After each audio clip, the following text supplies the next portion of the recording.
warahmatullahi wabarakatuh. Bismillahirrahmanirrahim. Alhamdulillahirabbil alamin. Wassalatu wassalamu ala asrofil anbiya wal mursalin Sayyidina wa maulana Muhammadin wa ala alihi wa ashabihi ajmain, amma ba'd. Para pemirsa, kali ini saya ingin menyampaikan beberapa hal mungkin sedikit terkait yaitu puasa Ramadan yang kita jalani pada saat ini adalah suatu ibadah purba. Kenapa saya katakan ibadah purba? Seperti apa yang telah disampaikan oleh Allah Subhanahu wa taala dalam surat Al-Baqarah 183. Bismillahirrahmanirrahim. Ya ayyuhalladzina amanu kutiba alaikumusiyam kama kutiba alal ladzina min qablikum la'allakum tattaqun. Di situ perintah puasa ada kalimat min qablikum. Jadi puasa ini telah dilakukan oleh orang-orang sebelum kita. Artinya sebelum Kanjeng Nabi Muhammad Sallallahu Alaihi Wasallam. Jadi Nabi Adam juga sudah puasa, Nabi Nuh, Nabi Idris, Nabi Ismail, semuanya itu sudah melakukan ibadah puasa. Dan tujuan dari berpuasa ini adalah bagi kita sebagai umat Islam, sebagai orang yang beriman, dipanggil ya ayyuhalladzina amanu, hai orang-orang yang beriman, disuruh berpuasa dengan tujuan apa? Yaitu la'allakum tattaqun, agar mencapai derajat muttaqin atau orang yang bertakwa kepada Allah Subhanahu wa taala, yaitu orang yang paling mulia di sisi Allah Subhanahu wa taala, bukan orang yang kaya, bukan orang yang gelarnya merintis, bukan orang yang cantik, bukan orang yang populer, tapi orang yang mulia di sisi Allah adalah inna akramakum indallahi atqakum. Orang yang mulia di hadapan Allah, di sisi Allah adalah orang yang bertakwa kepada Allah Subhanahu wa taala. Kenapa orang beriman dipanggil, masih disuruh berpuasa selama 30 hari di dalam bulan suci Ramadan? Kita dibakar selama 30 hari, digembleng, masuk madrasah, menjaga mata, menjaga hati, menjaga pikiran, menjaga ucapan, menjaga sikap, bahkan menjaga perut, menjaga kemaluan, untuk sejenak kita sowankan kehadirat Allah Subhanahu wa taala. Namun memang orang yang bertakwa ini kalau sukses itu akan mencapai yang namanya yang kita kenal adalah Idul Fitri. Id artinya kembali, Fitri artinya suci. Kita kembali suci atau kita mencapai derajat muttaqin. Dan orang yang takwa ini dapat jaminan dari Allah Subhanahu wa taala di dalam surat At-Talaq. Bismillahirrahmanirrahim. Wa may yattaqillaha yaj'al lahu makhrajan wa yarzuqhu min haitsu la yahtasib. Barang siapa yang bertakwa kepada Allah Subhanahu wa taala, maka orang ini akan mendapatkan makhrajan, jalan keluar dari berbagai kesulitan hidup, jalan keluar dari kesulitan pikiran, kesulitan keluarga, kesulitan kesehatan, kesulitan rezeki, kesulitan karir, kira-kira begitu. Kemudian akan mendapatkan wayarzuqu min haitsu la yahtasib, akan mendapatkan rezeki yang tidak disangka-sangka. Kita tahu banyak pemimpin-pemimpin kampus, pemimpin-pemimpin daerah, bahkan pemimpin-pemimpin pusat itu yang berangkat dari keluarga biasa, keluarga sederhana. Namun karena ada tirakatnya, pernah berpuasa, maka dia menemui hari raya Idul Fitri, kembali suci, atau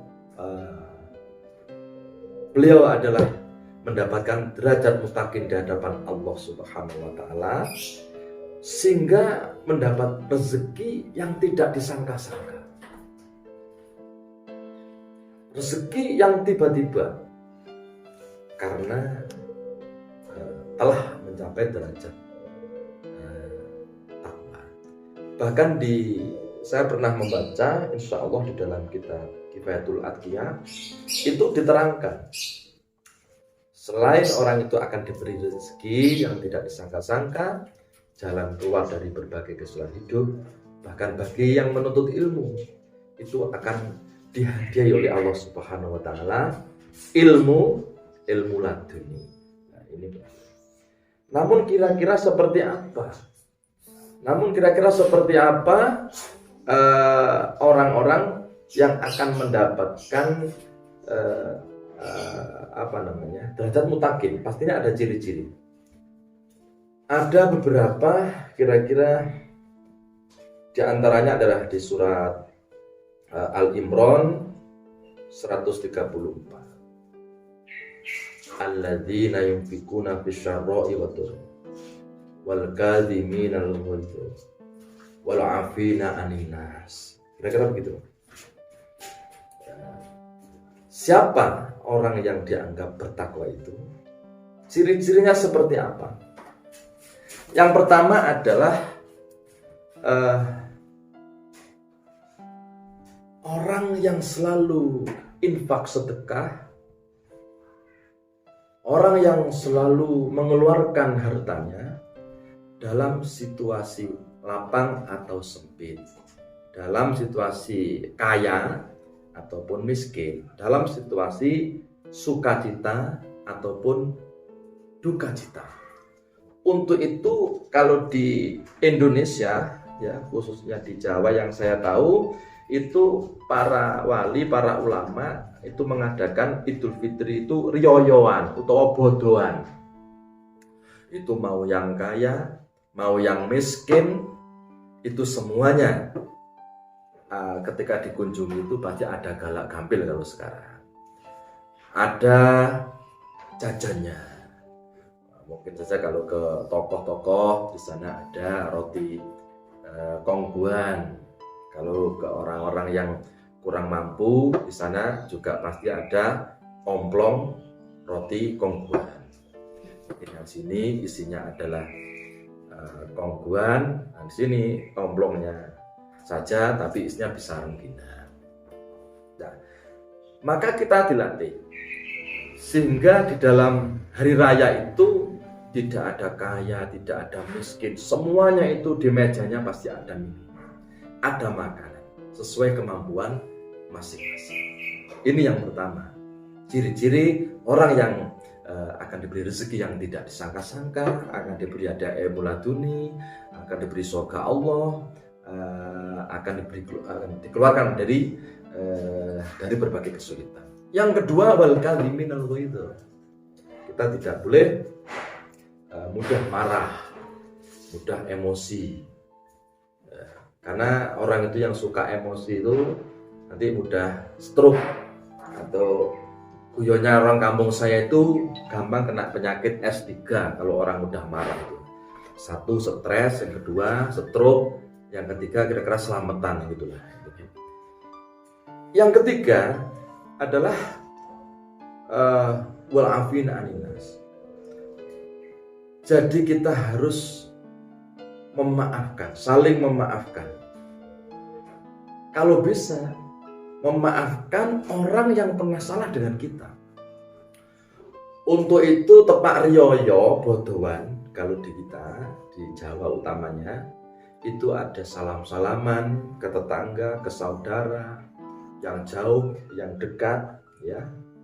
Kemudian kalau orang dulu itu menyampaikan, "Bah, piro-piro luputku, aku wong nom njaluk sepurone sing kathah." Sing tuwek juga begitu, tidak sombong, tidak congkak. Aku ya semono wong tuwek akeh lupute, akeh salahe, dina iki dosamu, dosaku, salahku, salahmu dilebur karo Gusti Allah. Muga-muga mulai dina iki sak teruse selamat dunyane, selamat akhirate. Terus donga Rabbana atina fid dunya hasanah wa fil akhirati hasanah, begitu. Ada benar, itu orang Jawa kan tua-tua gitu makhrajnya enggak teteh. Nah, kira-kira begitu. Jadi ada ciri-ciri orang yang akan mendapatkan ilmu laduni, makhrojan, dan kemudian rezeki yang tidak disangka-sangka. Satu, sedekah dalam situasi apapun, tidak mudah emosi. Kemudian yang terakhir adalah memaafkan atau halal dihalal. Kalau boleh ditambah, ya kira-kira alladzina yu'minuna bil ghaib, harus yakin dengan apa yang ada dianjurkan di dalam Al-Quran, dianjurkan para rasul, para nabi, dianjurkan para ulama, para kiai dan para wali. Kemudian juga wa yuqimunas shalah, mendirikan sholat. Bagaimana kita bisa melaksanakan itu semua? Insya Allah itulah yang namanya Idul Fitri, kembali suci. Kira-kira itulah yang dinamakan muttaqin atau takwa, sehingga nanti semuanya, para pemirsa, para hadirin, ya, para subscriber, para liker, kalau kita bisa melaksanakan itu tadi, yakin kepada Allah, mendirikan sholat, selalu sedekah dalam situasi dan kondisi apapun, kemudian tidak mudah emosi, dan kita saling memaafkan. Insya Allah kita mencapai derajat takwa di hadapan Allah Subhanahu wa Ta'ala. Selain kita akan dimuliakan Allah di dalam surganya nanti, bertemu Allah, dan kita akan dimuliakan dunia karena akan mendapatkan rezeki yang tidak disangka-sangka. Setiap tahun umroh, kaji plus, setiap tahun bangun rumah, beli tanah, bisnisnya lancar, anaknya soleh dan solihah, barokah, manfaat, bidini wa dunya hatta ja'al akhirah, dan di akhir hidup kita husnul khotimah, kita semua bisa reuni di surganya Allah Subhanahu wa Ta'ala. Saya kira itu. Allahul muwaffiq ila aqwamit thoriq. Wassalamualaikum warahmatullahi wabarakatuh.